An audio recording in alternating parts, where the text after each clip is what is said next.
प्यारे प्यारे बच्चों, डीपी सिंह क्लासेस प्रयागराज में जो गोल्डन प्लेटिनम टेस्ट सीरीज इसमें चल रहा है, आज उसका 10वां टेस्ट हुआ है, टेस्ट नंबर 10, जिसमें कि आज इसका सलूशन कराएंगे और ये सलूशन का पहला वीडियो होगा आज जो अपलोड होगा।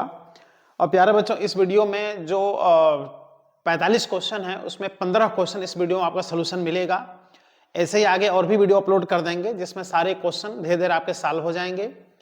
जो क्वेश्चन आपके गलत हुए हैं उसको जरूर देख लीजिए, एनालिसिस कर लीजिए, जिससे कि आपका जो क्वेश्चन गलत हुआ है वो आप सीख जाएं। यही मेन जरूरी होता है कि जो आपका क्वेश्चन गलत हो रहा है वो सीखना जरूरी है, उसमें कहाँ मिस्टेक हुआ है, क्या सिली मिस्टेक हुआ है, ये जानना जरूरी है।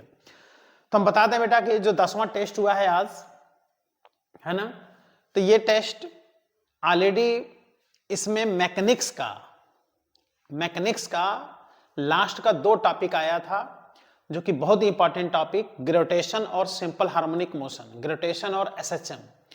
तो ये सब ऐसे टॉपिक हैं, रोटेशनल मोशन, ग्रेविटेशन, एसएचएम, जिसके कि क्वेश्चन एग्जाम में नीट हो चाहे जेई हो फिक्स आने ही आने हैं। ग्रेविटेशन टॉपिक से 2 क्वेश्चन आएगा, एसएचएम से 1 क्वेश्चन आएगा, है ना। तो आज जो क्वेश्चन हम लोग करेंगे इसमें आपको सिंपल हार्मोनिक मोशन के क्वेश्चन मिलेंगे, एसएचएम के क्वेश्चन मिलेंगे। तो प्यारे बच्चों, खूब मेहनत से टेस्ट दीजिए, खूब क्वेश्चन सॉल्व कीजिए। समस्याएं तरह तरह की आती हैं, समस्याएं आती रहेंगी, उसको झेलते हुए आपको आगे बढ़ना है। पूरे एक सत्र, 1 साल आपको तैयारी करना पड़ता है, उसमें कितनी समस्याएं आती हैं, उस समस्याओं को झेलते हुए, है ना, उसको सॉर्ट आउट करते हुए आपको आगे बढ़ना रहता है। और जो स्टूडेंट हिम्मत नहीं हारता, रेगुलर क्वेश्चन सॉल्व करता है, रेगुलर टेस्ट देता है, सिलेबस पूरा कंप्लीट करता है, बार बार उसका रिवीजन करता है और इंप्रूवमेंट करता चला जाता है, सुधार करता चला जाता है, वो अंत में सिलेक्ट हो ही जाता है, अपने उद्देश्य को पूरा कर लेता है। तो आओ बेटा स्टार्ट करते हैं। क्वेश्चन नंबर 1 से 1 से लेके 15 तक इसमें आपको सोल्यूशन आज मिल जाएगा। और इसमें 15 क्वेश्चन जो आपके गलत हुए उसको देख लीजिए। इसके बाद से फिर आगे क्वेश्चन भी हम सॉल्यूशन अपलोड करा देंगे। तो स्टार्ट करते हैं फर्स्ट नंबर क्वेश्चन से। आप लोग यहां देख रहे हो कि फर्स्ट नंबर क्वेश्चन एसएचएम का क्वेश्चन है। और इस समय देखा जाए तो बेटा ठंड बहुत ज्यादा बढ़ गई है, इसलिए बहुत बच के रहना है ना, बहुत ज्यादा बाहर नहीं निकलना है, रूम पे अपना बैठ के पढ़ाई करना है। इसलिए आज हम भी टोपी भी लगा लिए हैं, क्योंकि टोपी लगाने से ठंड नहीं लग रहा है। तो आप लोगों को भी बहुत ही बच के रहना है। बाहर जब आप नहीं निकलेंगे ज़्यादा तो ठंड नहीं लगेगा। कोचिंग आ रहे हैं, पैदल आइए, साइकिल से आइए, देखिए ठंड नहीं महसूस होगा, है ना। बाइक से आ रहे हैं तो बढ़िया से कपड़ा पहन के आइए, जिससे कि ठंड ना लगे, क्योंकि ठंड लगने से भी तबीयत खराब हो सकता है, पढ़ाई आपकी डिस्टर्ब हो सकती है। तो हमेशा अलर्ट रहना है प्यारे बच्चों। अलर्ट आप नहीं रहेंगे तो बहुत नुकसान झेलना पड़ेगा। फर्स्ट नंबर जो क्वेश्चन है, इस क्वेश्चन आप देखिए, स्टेटमेंट फर्स्ट और स्टेटमेंट सेकंड, 2 स्टेटमेंट दिया है। If the amplitude of a simple harmonic oscillator is double, अगर किसी भी सिंपल हार्मोनिक ऑसिलेटर का एम्पलीट्यूड डबल कर दें तो कह रहा है टोटल एनर्जी 4 टाइम्स हो जाएगा, टोटल एनर्जी 4 गुना हो जाएगा। तो प्यारे बच्चों, इसमें ये जानना चाहिए कि एसएचएम में टोटल एनर्जी का फॉर्मूला होता है ½ m ω²A²। तो आप लोग सोचो कि जब एम्पलीट्यूड को आप डबल 2a करोगे तो इसका स्क्वायर 4a² हो जाएगा। इसका मतलब जो बाद वाली एनर्जी होगी पहले का क्या 4 गुना नहीं हो जाएगा, क्योंकि टोटल एनर्जी एम्पलीट्यूड के स्क्वायर के प्रोपोर्शनल होता है। तो जब आप एम्पलीट्यूड को डबल करोगे तो एनर्जी 4 टाइम्स हो जाएगा। वही कह भी रहा है, देखो टोटल एनर्जी बिकम्स 4 टाइम्स। तो ये स्टेटमेंट सही है। Statement 2, the total energy is directly proportional to square of amplitude of the vibration. जो देखो, जो हमने समझाया वही यहाँ लिखा है। जो टोटल एनर्जी है, टोटल एनर्जी एम्पलीट्यूड के स्क्वायर के क्या होता है, डायरेक्टली प्रोपोर्शनल। तो इस हिसाब से स्टेटमेंट 1 और स्टेटमेंट 2 दोनों करेक्ट हैं। तो इस हिसाब से इसमें ए ऑप्शन करेक्ट है। देखो statement 1 is true, statement 2 is also true. तो ये वाला ऑप्शन इसमें क्या है बेटा, पहला ऑप्शन देखो इसमें करेक्ट है, दोनों स्टेटमेंट करेक्ट हैं। और ये जानना चाहिए कि energy in SHM total energy ये होता है बेटा half m omega square amplitude का स्क्वायर, है ना। ये फॉर्मूला पता होना चाहिए। इसी तरह से kinetic energy, potential energy, total energy या पार्टिकल इन SHM एकदम क्लियर याद रहना चाहिए। चलो बेटा चलते हैं नेक्स्ट क्वेश्चन पे। सेकंड नंबर क्वेश्चन क्या कहता है? सेकंड नंबर क्वेश्चन ये देखो, स्प्रिंग के सीरीज और पैरेलल कॉम्बिनेशन पे प्यारे बच्चों ये बेस्ड है। सीरीज और पैरेलल कॉम्बिनेशन ऑफ स्प्रिंग, इसका दो स्प्रिंग यहां लगा है, ये दोनों स्प्रिंग पैरेलल में हैं। जब दोनों स्प्रिंग ये पैरेलल में हैं तो इन दोनों को एक में मिला दो, है ना। इस तरह से है ये एंगल थीटा दिया है और यहां पे रिजिड सपोर्ट है, यहां पर भी रिजिड सपोर्ट है। ये दोनों पैरेलल में हैं तो K और K मिलके हो जाएगा प्यारे बच्चों 2K। ये हो गया 2K और यहां ब्लॉक लगा है M मास का और इधर है, इधर हो गया K। अब एक बात यहां समझो कि अब ये दोनों किस में हैं, सीरीज में कि पैरेलल में।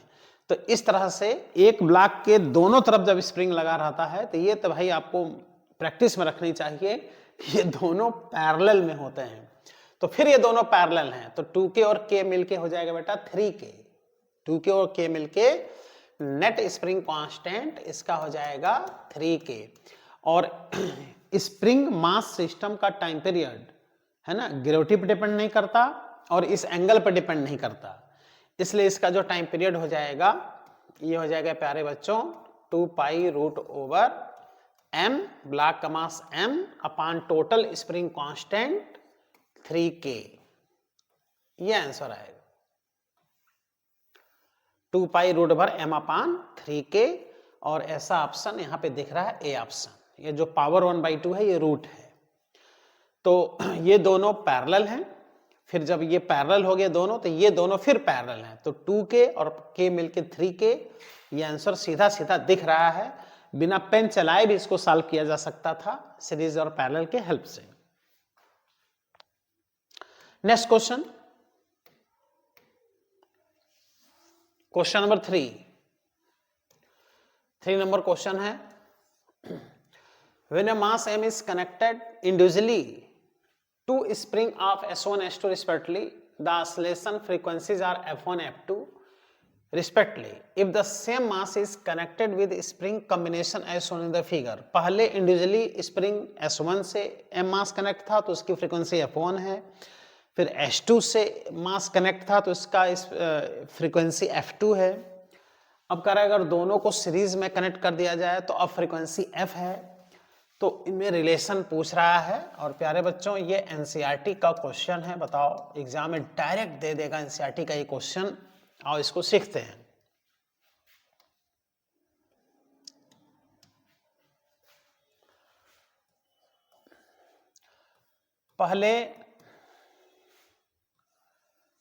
पहले एक स्प्रिंग S1 से वही मास कनेक्ट है, इसका स्प्रिंग कांस्टेंट K1 मान ले रहे हैं, है ना, और इसका स्प्रिंग S1 है। उसके बाद दूसरे स्प्रिंग से वही मास कनेक्ट है, दूसरे स्प्रिंग से जो S2 है, स्प्रिंग कांस्टेंट K2 है। उसके बाद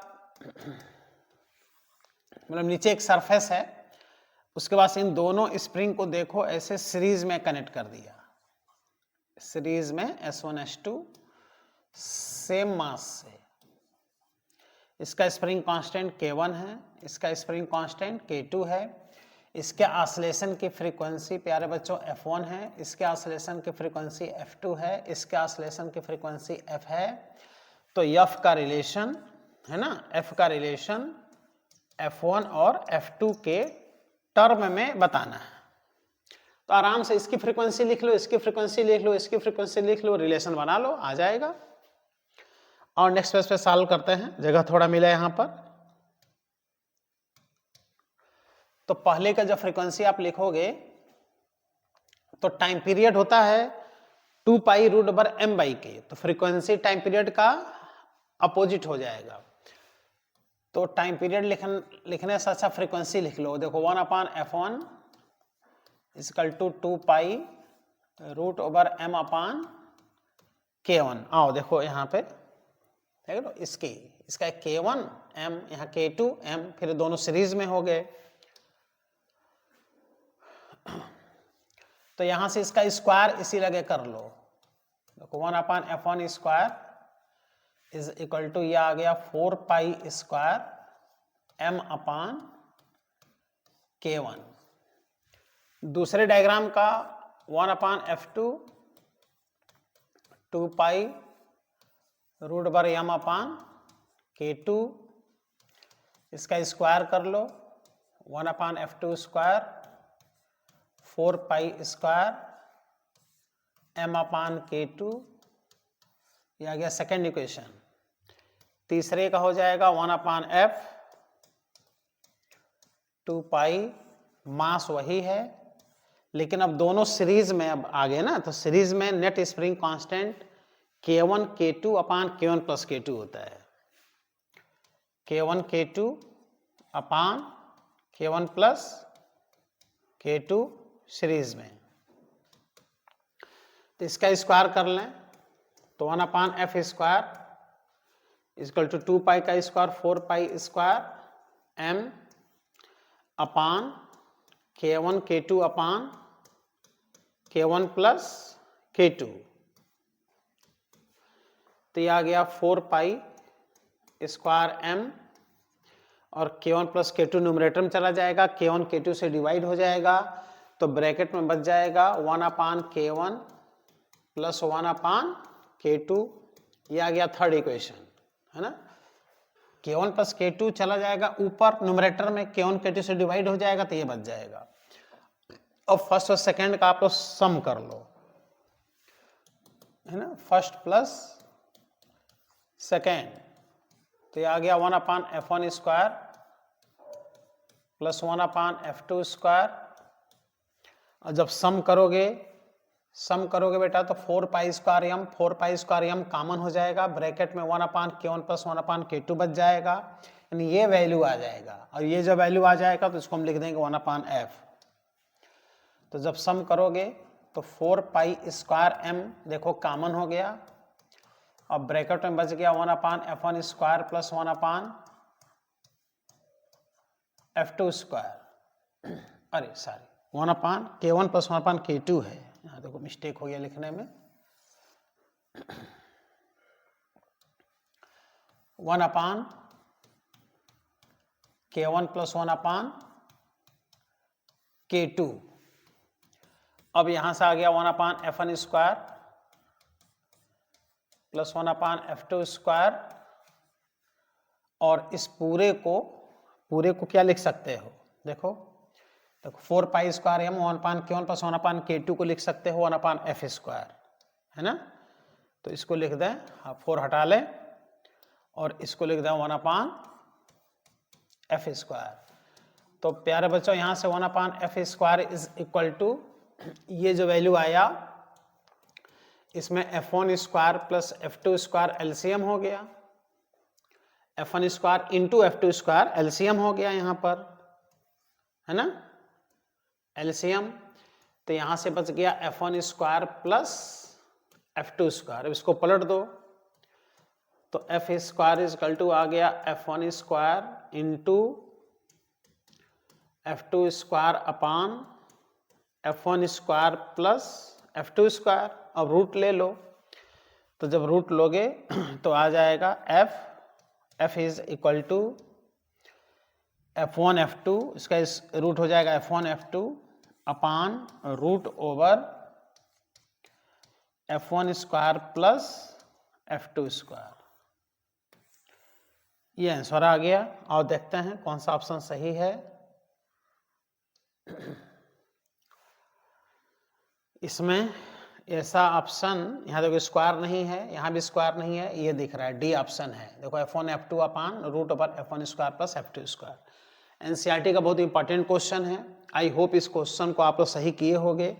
जो स्टूडेंट इसको सही किए हों वो कमेंट करके बतावें कि मेरा ये क्वेश्चन सही है।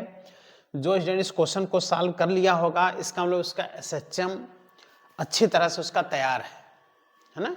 सिस्टम फिर दिक्कत नहीं करेगा। Question number 4 number question, 5 identical springs, 5 identical spring हैं इन द फॉलोइंग 3 कॉन्फिगरेशन, अलग अलग 3 तरीके से कनेक्ट हैं। तो इनके time period first second third में जो टाइम पीरियड है उनका रेशियो पूछ रहा है। तो यहाँ देखो एक स्प्रिंग है, ये 2 स्प्रिंग सीरीज में है, ये 2 स्प्रिंग पैरेलल में है, इसका स्प्रिंग कांस्टेंट k है। तो ये दोनों पैरेलल में है, ये दोनों सीरीज में है, ये k है। तो यहाँ का स्प्रिंग कांस्टेंट k होगा और यहाँ का k और k मिलके सीरीज में k/2 होगा और पैरेलल में k और k मिलके 2k हो जाएगा। तो तीनों का टाइम पीरियड लेके रेशियो निकाल लो। तो सीधे यहीं से रेशियो लिखना शुरू कर दो। पहले का टाइम पीरियड, दूसरे का टाइम पीरियड, रेशियो तीसरे का time period 2 pi root over m/k ratio 2 pi root over m/k और k सीरीज में मिलके k/2 है ना, k/2, 2 ऊपर कर दो न्यूमरेटर में, ratio 2 pi root over m/, इसका हो जाएगा k और k मिलके 2k पैरेलल में। रेशियो चाहिए 2 पाई, सब कैंसिल हो गया, m से m देखो ये 2 पाई से 2 पाई सब कैंसिल हो गया रेशियो में, m से m कैंसिल हो गया और इधर k से k कैंसिल आउट हो गया। तो यहाँ से बचा प्यारे बच्चों 1 ratio root over 2, 1 ratio root over 2 ratio 1/√2। तो 1 रेशियो रूट ओवर 2 रेशियो 1/√2। पहला ऑप्शन यहाँ पे देखो प्यारे बच्चों दिख रहा है। तो क्या देखना था, यहाँ पे k और k सीरीज में k/2, k और k मिलके 2k। फर्स्ट ऑप्शन सही है। इसके बाद से question number 5 number question, the potential energy of a particle of mass m situated in a unidimensional potential field varies as. Potential energy देखो दिया है u0 1 minus cos ax where u0 and a are constant, the time period for small oscillation। ये चीज लिख दिया है जिससे question solve करना आसान हो जाएगा। टाइम पीरियड पूछ रहा है पोटेंशियल एनर्जी के हेल्प से। प्यारे बच्चों फोर्स, जब तक रिस्टोरिंग फोर्स आप नहीं निकालेंगे, फोर्स नहीं निकालेंगे बॉडी पर, तब तक टाइम पीरियड नहीं निकाल सकते। और पोटेंशियल एनर्जी से फोर्स आप कैसे निकालेंगे, potential energy is equal to force is equal to minus du/dx से। याद करो वर्क पर एनर्जी में फॉर्मूला बताए थे, है ना। तो सबसे पहले तो हम लोग लिख लें कि potential energy is given as u0 in bracket 1 minus cos ax, ऐसा दिया है। एक बार फिर देख लेते हैं इक्वेशन क्या दिया है। हाँ, u is function of x, u0 1 minus cos ax, ठीक है। अब यहां पर आप फोर्स निकालो, रिस्टोरिंग फोर्स, यह आएगा माइनस du/dx, माइनस du/dx से रिस्टोरिंग फोर्स आ जाएगा।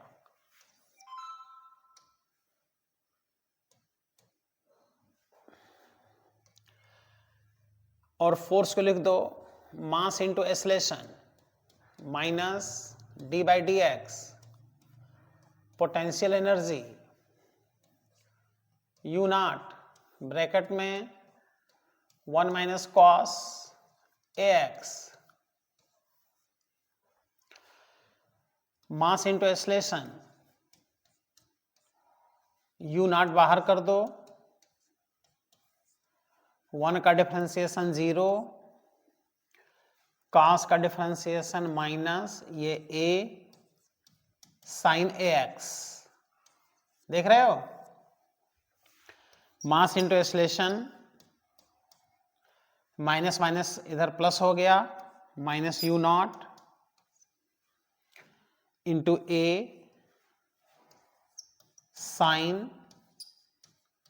ax, okay.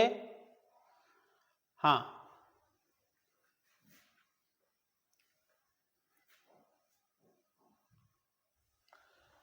तो यहां से हम लोग निकाल लें एक्सेलरेशन। ये देखें यहां पर फिर से तो नहीं दिया है, u not 1 minus cos A x, सही है, एकदम ठीक।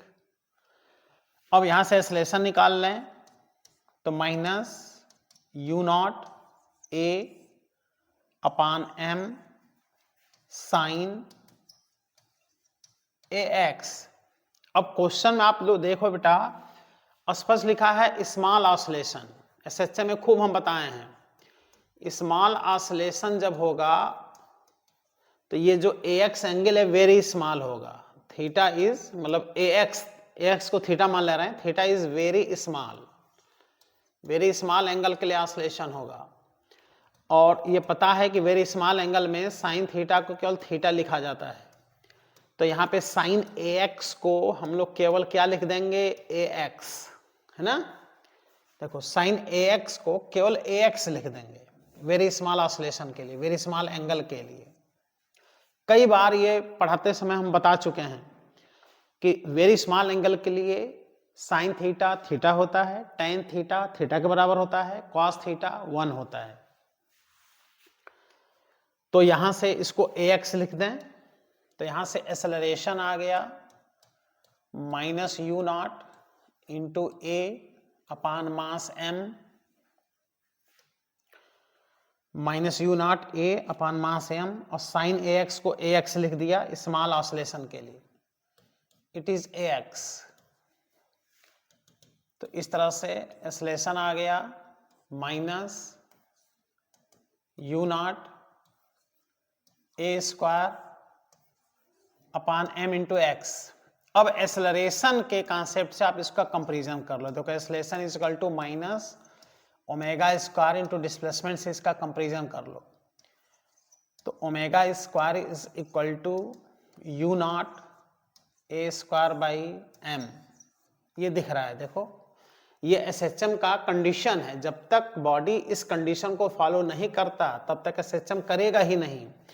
अब जब ओमेगा स्क्वायर आ गया तो ओमेगा आ गया root over u naught a square upon M.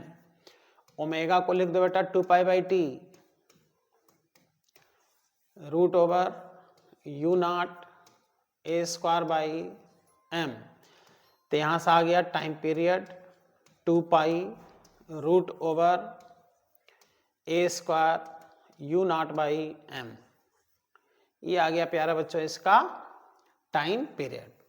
Time period निकालना है तो इससे कंपैरिजन करना चाहिए, इससे कंपैरिजन करके ही आप टाइम पीरियड निकाल पाओगे, ओमेगा फाइंड करके। फ्रीक्वेंसी टाइम पीरियड सब आ जाता है। आओ देखते हैं कौन सा आंसर सही है इसमें। तो आंसर दिख रहा है, देख लो 2 pi root over m upon a square u naught. Clear.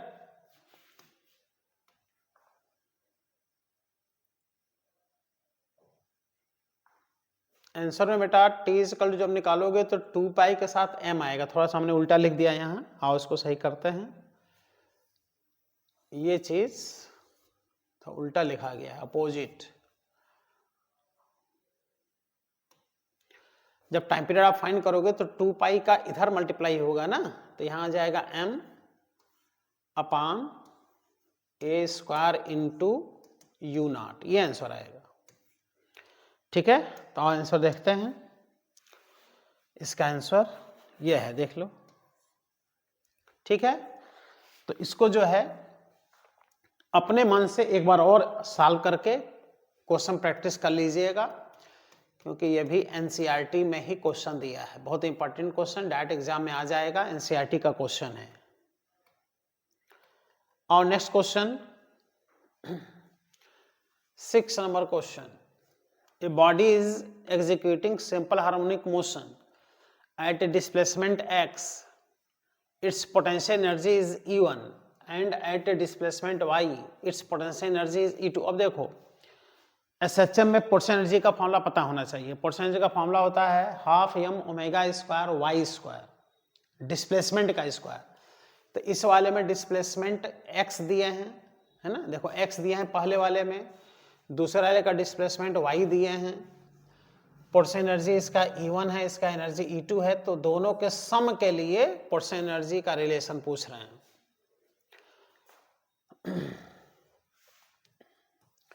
Potential energy बराबर होता है half m omega square into displacement का स्क्वायर। तो जो पहला इक्वेशन बेटा दिए हैं, पोटेंशियल एनर्जी होता है U, लेकिन लिख रहे हैं E1, potential energy E1 half m omega square x square, ये पूरा कांस्टेंट है, तो हम लोग लिख सकते हैं x square is equal to constant k into E1, है ना। तो यहां से आ गया x is equal to constant k dash into root over E1। देखो भाई, जब रूट लोगे तो रूट k हो जाएगा, रूट k को हम k डैश लिख दिए, जब कांस्टेंट है तो k डैश लिख दिए, और रूट ओवर E1 आ जाएगा। इसी तरह से अब दूसरे के लिए यहाँ वाई स्क्वायर हो जाएगा, तो दूसरा का आ जाएगा y is equal to constant वही रहेगा, रूट ओवर E2 आ जाएगा। तीसरे में क्या है कि दोनों का सम का फाइंड करना है, तो दोनों के जब सम का फाइंड करोगे तो टोटल इसमें डिस्प्लेसमेंट हो जाएगा x प्लस वाई। तो तीसरे केस में डिस्प्लेसमेंट x प्लस वाई है, k डैश वही रहेगा, और यहाँ का परसेंटेज E दिया है, देख लो। तो अब तीन इक्वेशन मिल गया, हमने एक को सॉल्व किया, बाकी तीनों को इक्वेशन बना दिया। अब तुम x और y का वैल्यू रख दो, यहाँ पर x का वैल्यू k डैश इतना रख दो, y का वैल्यू रख दो, है ना। देखो x plus y is equal to k dash into root over E, x का value k dash root over E1, y का value k dash root over E2, k dash root over E, k dash से k dash cancel हो गया, तो answer आ गया root over E1 plus root over E2 is equal to root over E। ये answer आ गया। आओ देखते हैं कौन सा ऑप्शन सही है इसमें। ऐसा ऑप्शन यही है, रूट में आएगा आंसर। देखो माइनस तो होगा नहीं, क्योंकि x प्लस वाई है तो सम ही होगा, यहां भी माइनस में है तो ये भी गलत हो गया, ये भी गलत हो गया, ये प्लस में है, ये प्लस में है, लेकिन यहां चूंकि डिस्प्लेसमेंट का स्क्वायर होता है तो जब डिस्प्लेसमेंट यहाँ पे x प्लस वाई करो तो रूट में आंसर आ जाएगा। तो बिना सॉल्व किए भी आप लोग का आंसर बेटा ये दिख रहा है, देखो बिना सॉल्व किए भी आंसर दिख रहा है ना। नेक्स्ट क्वेश्चन, और यह है question number 7। The potential energy of a particle executing SHM changes from maximum to minimum in 5 seconds. Potential energy maximum से मिनिमम हो जा रहा है, मैक्सिमम से मिनिमम 5 सेकंड में हो रहा है। तो प्यारे बच्चों ये जानना चाहिए कि पोटेंशियल एनर्जी मीन पोजीशन पे मिनिमम 0 होता है, एक्सट्रीम पोजीशन पे मैक्सिमम हो रहा है, यानी एक्सट्रीम से मीन तक आने में 5 सेकंड का समय लग रहा है, और एक्सट्रीम से मीन तक आने में बताओ कितना समय लगता है, बताओ।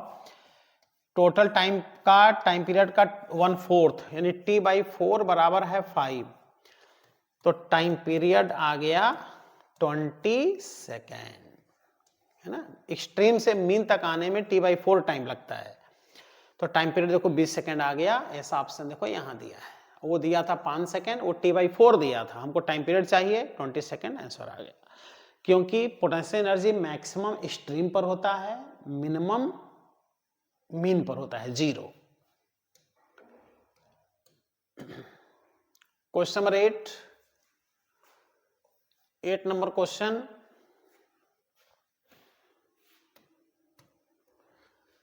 Figure shows the position time graph, displacement time graph दिए हैं SHM इन करेक्ट इक्वेशन। अच्छा, इक्वेशन पूछ रहे हैं SHM का। अच्छा देखो, ये ग्राफ मीन से नहीं गया है, मीन से आगे यानी कुछ एंगल लीडिंग फेज से है।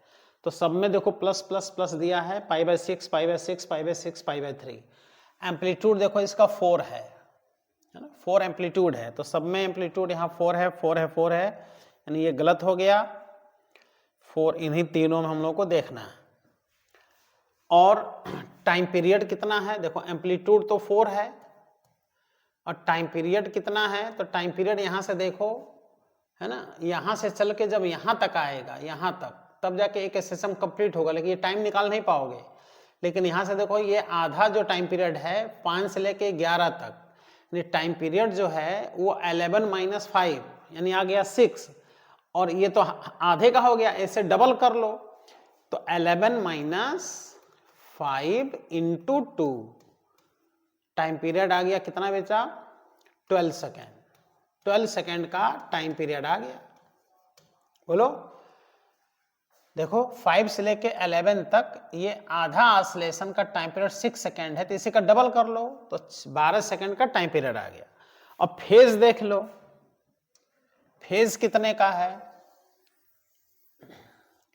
तो SHM में क्या बताया गया है कि भाई SHM में जो मोशन स्टार्ट होता है, देखो x एक्सिस है, इधर y एक्सिस है, तो ये इसका रेडियस है, रेडियस इसका एम्पलीट्यूड है, देखो 4 सेंटीमीटर का एम्पलीट्यूड है, ये एम्पलीट्यूड 4 दिया है। और मोशन यहाँ से स्टार्ट हुआ है, देख लो क्वेश्चन में मोशन स्टार्ट हुआ है, देखो 2 से मोशन स्टार्ट हुआ है, और यह है x, यानी वेरिएशन x में है, यानी इक्वेशन बनेगा x = a sin ωt + φ। देखो इससे क्वेश्चन सॉल्व होगा। x = a sin ωt + φ, omega का सामने 2π/t लिख दो, उसे फेज एंगल बस निकाल लो, है ना। तो वेरिएशन x एक्सिस पे हो रहा है, यानी ये x है और ये y है, और यहां से देखो मोशन स्टार्ट हुआ है 2 से, ये वैल्यू 2 है, 2 सेंटीमीटर, है ना, यानी मोशन यहाँ इस पॉइंट से स्टार्ट हुआ है। यहाँ से स्टार्ट होता तो मीन पोजीशन से स्टार्ट होता, देखो यहाँ से स्टार्ट हुआ है, तो क्या यही फेज एंगल नहीं है फाई, है ना।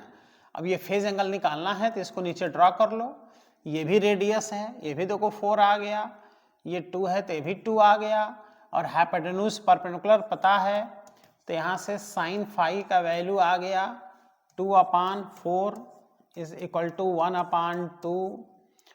तो ऐसा होता है बेटा साइन 30 पे, तो फेज एंगल आ गया 30 डिग्री, और 30 डिग्री मतलब π/6। तो अब हम लोग को मिल गया प्यारे बच्चों इक्वेशन, x एक्सिस पे वेरिएशन दिखा रहा है क्वेश्चन में, तो x = a sin ωt + φ, a का स्थान पे लिख दो 4, साइन ओमेगा को लिख दो 2π time period t + π/6, x = 4 sine 2π/t, t का वैल्यू 12 सेकेंड, तो 12 रखोगे तो कट के यहाँ 6 आ जाएगा, इंटू t + π/6, ये आ गया इक्वेशन। तो देखा जाए कौन सा आंसर सही है, तो आंसर में आप लोग देख लो, यहाँ देखो 5 दिया है, यहाँ 6 दिया है, 6 दिया है, 6 और 3 दिया है, डी ऑप्शन सही है, बाकी सब गलत है। ठीक है, तो ऐसे क्वेश्चन टाइम पीरियड देखना पड़ता है, एम्पलीट्यूड देखना पड़ता है, ओरिजिन से गया होता तो मीन पोजीशन से मानते, देखो लीडिंग फेज है, अब कितने एंगल का, तो 30 डिग्री एंगल का लीडिंग फेज है। Next question 9 number question, displacement time graph दिए हैं, t = 4/3 सेकेंड पर एक्सेलरेशन पूछ रहे हैं, तो हम लोग आराम से पहले हम लोग डिस्प्लेसमेंट का इक्वेशन बना लें। और t बराबर 4/3 सेकंड पे एक्सेलरेशन निकाल लें। लेकिन यहाँ पर देखो तो ये 0 से लेके 4 है, तो ये आधा टाइम 4 है, तो यहाँ 8 होना चाहिए प्यारा बच्चों, 8। यहाँ बना है 6, ये मिस्टेक है क्वेश्चन में, ठीक है। यहाँ 8 बना लीजिएगा आप लोग, तभी तो 4, 8, 12, देखो 4 बढ़ेगा ना, जब 4 होगा तो ये 8 होगा। तो टाइम पीरियड आ गया बेटा 8 सेकेंड। एम्पलीट्यूड दिख रहा है, देख लो 1 एम्पलीट्यूड है। मीन पोजीशन से मोशन स्टार्ट हुआ है, तो जब मीन पोजीशन से प्यारे बच्चों मोशन स्टार्ट होगा तो क्या बनेगा इक्वेशन, आप लोग खुद सोचो। x equal to, variation x axis पर है, तो x equal to a sine omega t, equation बन जाएगा। फेज है नहीं, मीन पोजीशन से चला है। a के स्थान पे लिख दो 1 साइन ओमेगा के स्थान पर 2π/t इंटू स्मॉल t, तो यहां से आ गया x is equal to sine 2π/t into small t। अब हम लोग को चाहिए एक्सेलरेशन, तो इसको 2 बार डिफरेंशिएट कर लो, 2 बार डिफरेंशिएट कर लो,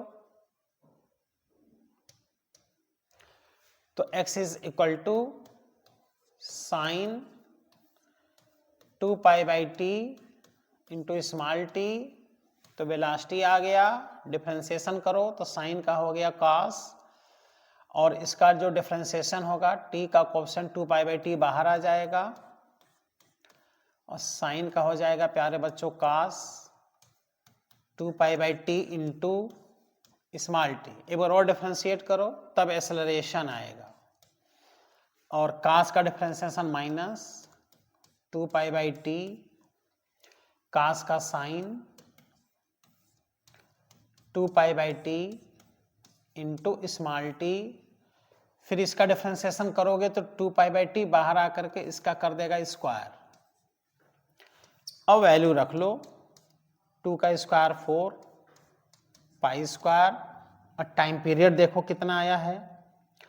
टाइम पीरियड है इसका देखो 8 सेकेंड, 8 सेकेंड टाइम पीरियड है। यहाँ 6 लिखा था, 6 नहीं है प्यारे बच्चों, 8 है, थोड़ा मिस्टेक हो गया है क्वेश्चन में।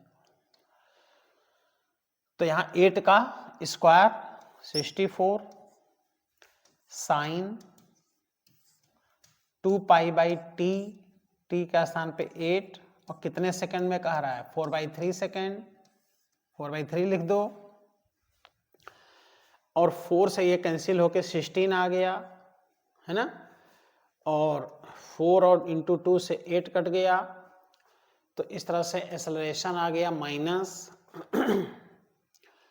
पाई स्क्वायर बाई 16, और यहाँ से बचेगा साइन π/30, यानी साइन 60, साइन 60 का वैल्यू √3/2, तो आ गया √3/2। तो इस तरह से एक्सेलरेशन आ गया माइनस √3 पाई स्क्वायर बाई 16, ये आंसर आ गया। माइनस में आंसर आएगा बेटा, जब भी एक्सेलरेशन पूछेगा माइनस में आंसर आएगा। तो ये देखो माइनस यहाँ भी दिख रहा है, माइनस यहाँ भी दिख रहा है, ये दोनों प्लस हैं, ये दोनों को कट करो, माइनस माइनस, लेकिन यहाँ √3 पाई स्क्वायर है, यहाँ केवल पाई स्क्वायर है, डी ऑप्शन सही है।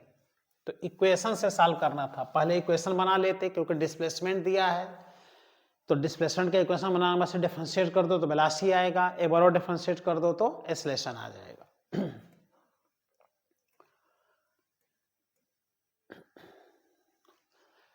क्वेश्चन नंबर 10 नंबर क्वेश्चन में देखा जाए तो इक्वेशन दिए हैं, तो कह रहे हैं कि कितने टाइम में पहली बार बॉडी रेस्ट में आएगा, कम टू रेस्ट। तो जब रेस्ट में आना है तो इक्वेशन x का दिए हैं 10 साइन 10t प्लस π/3 इक्वेशन दिए हैं। तो बेटा इसको डिफरेंशिएट कर लो तो इससे वेलोसिटी आ जाए, तो ये 10 रहेगा साइन का कॉस हो जाएगा डिफरेंशिएशन, साइन का कॉस, ये हो जाएगा cos 10t plus pi by 3, और इसका डिफरेंशिएशन फिर से करेंगे, फंक्शन ऑफ फंक्शन है तो इसका 0, 10t का 10, तो 10 यहाँ आकर के बाहर आकर इसको स्क्वायर बना देगा। अब आओ दूसरे पेज पे चलते हैं, तो यहाँ से आ गया स्पीड इज इक्वल टू 10 का स्क्वायर 100 कॉस ब्रैकेट में 10t plus pi by 3, 10t plus pi by 3। अब किस टाइम पर चाहिए, तो put t is equal to, देखो कितने टाइम पे पूछ रहा है,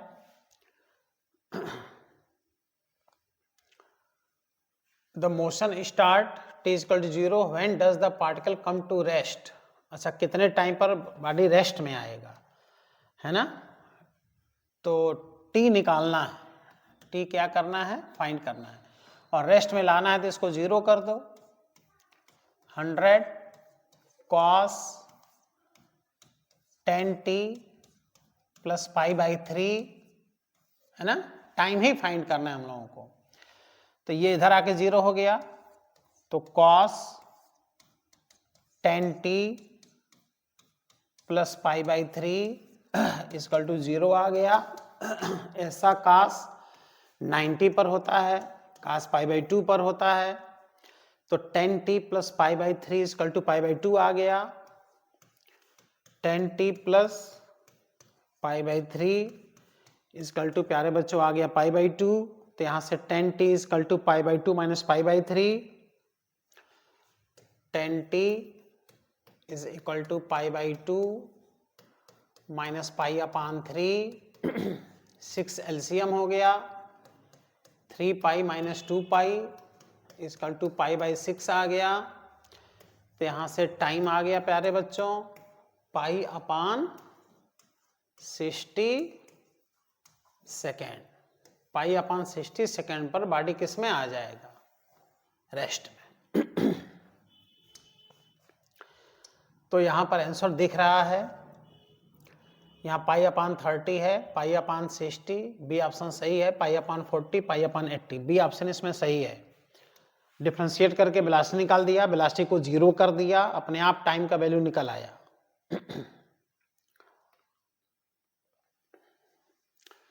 question number 11, the phase difference between displacement और एक्सेलरेशन के बीच फेज डिफरेंस पूछ रहे हैं। एसएचएम में ये कहानी होता है, ये डिस्प्लेसमेंट होता है, ये वेलोसिटी होता है, ये एक्सेलरेशन है। तो वेलोसिटी और डिस्प्लेसमेंट 90 फेज पर होते हैं, वेलोसिटी और एक्सेलरेशन 90 फेज पर होते हैं, और एक्सेलरेशन और डिस्प्लेसमेंट देख लो 180 फेज पर। कितने फेज पर, 180 का मतलब पाई फेज पर हैं, तो इसका ये आंसर होगा पाई रेडियन इसका आंसर आ जाएगा। ये भी क्वेश्चन एनसीईआरटी का ही है ना, ये सब खूब आते हैं क्वेश्चन एग्जाम में, थोड़ा सा कॉन्सेप्ट है तो ये सब आंसर हमेशा याद रहता है। Question number 12, body is executing SHM with frequency n, frequency of kinetic energy. देखो डिस्प्लेसमेंट का अगर फ्रीक्वेंसी n होता है तो पोटेंशियल एनर्जी 2n से वेरी करता है, और काइनेटिक एनर्जी भी डबल फ्रीक्वेंसी से वेरी करता है। ये आपको याद रखना है, इसका डेरिवेशन होता है। तो अगर डिस्प्लेसमेंट का एसएचएम का फ्रीक्वेंसी दे दे और काइनेटिक एनर्जी का वेरिएशन का फ्रीक्वेंसी पूछे, पोटेंशियल एनर्जी के वेरिएशन का फ्रीक्वेंसी पूछे, तो आंख बंद करके बेटा डबल कर लो, आंसर आ जाता है। देखो डबल होगा, है ना, ये डायरेक्ट आपको याद रखना है। क्लास में पूरा चार्ट बनवा के लिखवाते हैं डाटा कि क्या फ्रीक्वेंसी कैसे चेंज होता है। Question number 13, y1 equal to a sin omega t दिया है, y2 equal to b cos omega t दिए हैं। तो जो रिजल्टेंट डिस्प्लेसमेंट आ जाएगा वो आ जाएगा प्यारे बच्चों a sin omega T plus b cos omega T. तो ये दो SHM का कंपोजिशन है, जो फ्रीक्वेंसी यहाँ है वही फ्रीक्वेंसी यहाँ है, इसलिए ये कंप्लीट ये जो इक्वेशन मिला है ये भी SHM का इक्वेशन है। और साइन और कास में 90 का फेज होता है, इसलिए जो इसका एम्पलीट्यूड आएगा वो आएगा √A1 square plus A2 square plus 2A1 A2 cos 90, यानी A1 square plus A2 square आ जाएगा, cos 90 का वैल्यू 0 हो जाएगा। लेकिन इसका एम्पलीट्यूड A है, इसका एम्पलीट्यूड B है, तो रिजल्टेंट एम्पलीट्यूड आ जाएगा A square plus B square, ये एम्पलीट्यूड हो जाएगा और SHM होगा। ऐसा ऑप्शन इसमें दिख रहा है ना। ये भी क्वेश्चन आपको NCERT में मिलेगा, है ना। ये सब डायरेक्ट क्वेश्चन एग्जाम में आते हैं।